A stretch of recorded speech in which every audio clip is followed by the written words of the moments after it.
Staying on the topic of Ukraine and its future, we're joined by Glenn Ignazio, military analyst and retired Air Force Special Operations Commander. Glenn, thanks so much for your time. We heard from French President Macron in Washington amid the U.S. and Russia meeting face-to-face as an apparent deal may be close between the U.S. and Ukraine on rare earth minerals. So bottom line, where does this leave Ukraine in ending the war? Yeah, it sort of puts them in the sort of a second seat. I hate to say it, but it's one of these things. I think the most important thing that we hear is ceasefire. I mean, that is absolutely the most important thing. Is even personally seeing thousands die there, so that's great. I think that the mineral agreement is really paying for what a lot of the U.S. numbers and the dollars that have been sent and going forward is one of the things to secure. The most important thing will be what are the security requirements that make sure Russia doesn't do this again in the future. And I think these relationships with either mineral rights and so forth are going to be important. But Zelensky still has to sign off on the final agreement, which takes care of his country. And we've been hearing a lot from Trump specifically about the imbalance of support, how much the U.S. has carried, and in Trump's word, too much, a financial burden over the past couple of years compared to what, say, Europe pays. What do you see support like from the U.S. going forward?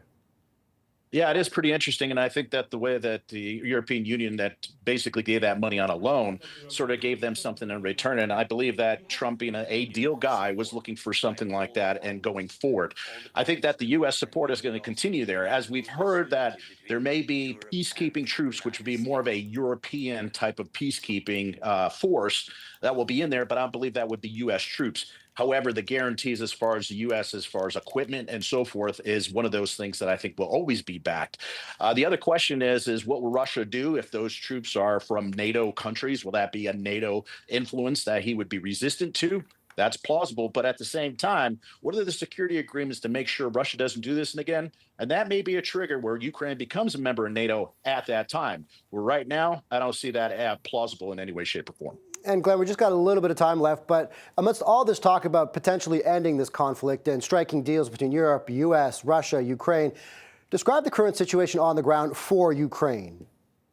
Yeah, it is pretty bad. I mean, been there for helping people get out of the combat zone, and there's going to be a lot to go forward because there are incredible war crimes in Bucha and Irpin that I've seen myself that Putin is going to have to respond to.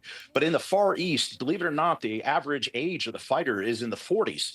And so there's a lot of short, I would say, of troops that Zelensky has put forward. His draft hasn't been the best. And I mean, I am all behind the Ukrainians, but when you see military age males in Kyiv not really wanting to fight for that country, that splits the morale within the country. But there is absolute destruction on the East. It is really terrible. And a ceasefire and thousands being killed a day, I can't wait for it to end.